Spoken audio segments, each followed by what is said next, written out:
masalah yang datang menghantam, membuatmu kehilangan semangat yang dulu seakan tidak pernah padam. Jika bisa, rasanya kamu ingin menyerah dan berhenti untuk berikhtiar. Ketika tiap daya yang diberikan ngomong ancen enak pak. Lek wis sukses, sugih, tinggal ngomong aku ya iso. Ada apa denganmu Sam? Abdi Swardin lho Pan. Mentang-mentang sudah sukses, ngomongnya ya enak. Dulu pas masih susah, di mana beliau? Atau jangan-jangan beliau ini nggak pernah mengalami masa susah? Piye pendapatmu Man?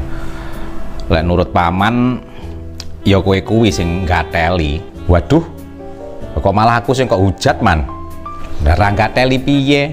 Dikandani wong sing wis sukses macam Pak Abdi Swardin, jarimu mentang-mentang wis sukses ngomong ae enak. Dikandani pamanmu sing menurutmu urung sukses, kok bantah juga. Jarimu wong paman ae urung sukses kok ngandani wong liya. Terus maksudmu apa? Apakah ada istilah yang lebih baik dibanding gateli? Mbuh Man, aku deh bingung. Kadang Tuhan yang katanya maha adil ternyata ya nggak adil juga. Weh. Dirimu tambah ngelantur Sam. Perlu diru'yah iki ketoke. Nah, bukti nih Man. Podo-podo usahane mati-matian. Yang satu sukses bahkan wis iso keliling Eropa. Sing kaya aku ngene iki tetep kon mati-matian terus. Padahal doane wong sak jagat ki ya podo pengen sukses dan bahagia kabeh.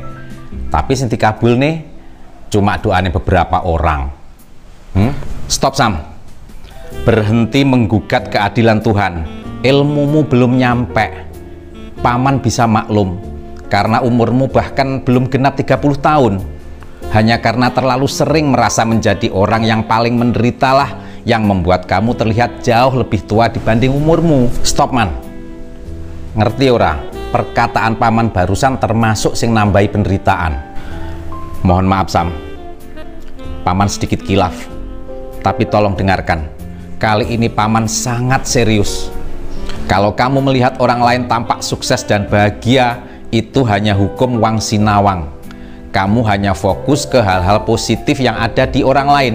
Sementara untuk dirimu sendiri, kamu hanya fokus ke hal-hal negatifnya. Kalau tidak percaya, renungkan. Selanjutnya tentang keadilan Tuhan. Gusti Allah itu tidak hanya ngurusi dirimu, tapi mengurusi seluruh alam semesta, semuanya. Jadi keadilan Tuhan itu keadilan semesta, bukan keadilan orang per orang. Keadilan Tuhan itu agar kehidupan di alam semesta ini berjalan, tidak mandek. Makanya setiap makhluk termasuk kamu Sam diberi peran yang berbeda-beda. Jelasnya piye Man? Ojo bulet, tambah mumet aku. Begini Sam, jika alam semesta ini diibaratkan sepeda motor, agar bisa berjalan maka ada yang diberi peran sebagai ban yang harus setiap waktu melindas aspal, melindas batu, kadang juga melindas telek pitik. Ada yang diberi peran sebagai knalpot yang selalu dilewati asap, polusi, dan panas. Ada yang diberi peran sebagai sadel atau jok yang selalu diduduki cewek ayu berambut pirang dengan kaos ketat, wangi pula. Jadi seperti inilah cara memahami keadilan Tuhan. Masing-masing diberi peran berbeda agar motor bisa berjalan. Nah itu Man. Jadi kapan aku diberi peran sebagai sadel? Tiap hari diduduki cewek berambut pirang, wangi dan berkaos ketat. Pasti saya akan berperan sebagai sadel yang empuk sehingga si cewek betah duduk berlama-lama di atasku Man. Mosok dadi knalpot terus? Sumuk Man. Kapan iso bahagia? Niatmu ae wis ora bener Sam. Ya kalau yang duduk di atasmu cewek wangi, gimana kalau yang duduk adalah laki-laki gak pernah mandi, sempak gak pernah dicuci dan baunya pesing? Pasti kamu juga akan mengeluh karena memang tipemu adalah suka ngeluh. Aduh, tiba no angel juga ya Man. Sebenarnya tidak angel.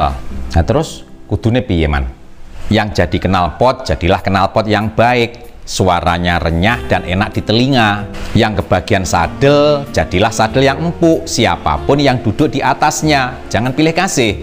Pas cewek seksi, empuknya bukan main. Giliran laki-laki bau pesing jadi nggak empuk. Baik paman, hamba mulai mudeng. Tapi ada satu pertanyaan lagi yang lebih mendalam. Kita berandai-andai man, sepeda motor itu dinaiki cewek cantik, wangi, berambut pirang. Sadel pasti seneng kan, karena mendapat anugerah. Sedangkan knalpot tetap pengap dan panas. Pertanyaannya, apakah knalpot bisa bahagia seperti sadel? Pertanyaanmu mulai cerdas, Sam. Begini, Tuhan membagi peran dan beban setiap peran memang tidak sama agar motor bisa berjalan sempurna. Tapi Tuhan membagi kebahagiaan sama rata. Misalnya, kamu sebagai knalpot tetap bisa melihat cewek yang duduk di sadel, bahkan dari arah bawah. Itu bisa jadi menyenangkan, terutama untuk orang-orang berotak mesum macam kamu. Sik man, tak bayang nih.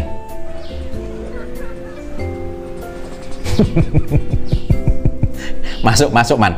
Sik bayang nih ae aku wis mulai bahagia man. Ya kuwi jenenge utek nggak teli. Lanjut man. Nah selanjutnya, misal suatu hari motor dipakai si cewek ke pantai. Setiba di pantai, baik sadel, roda, dan kamu, knalpot, semua bisa melihat indahnya pantai. Semua bisa merasakan sejuknya udara pantai. Sampai di sini paham, Sam? Nyaris paham, Paman. Jadi masalah peran, mau jadi sadel, knalpot, roda, dan sebagainya, itu soal kapasitas dan kemampuanmu. Tapi soal bahagia atau tidak, itu soal mindsetmu, soal cara berpikirmu. Nggak ada hubungannya dengan peranmu. Piye? Wis paham? Alhamdulillah man, lumayan adem iki. Tapi ingat, ketika apes tiba, motor tiba, apalagi tibonya arah nengen, kamu sebagai knalpot yang akan pertama kali gesek kasarnya aspal, dan itu perih Sam, sangat perih, mudhar man. Pengen misuh tapi rawani.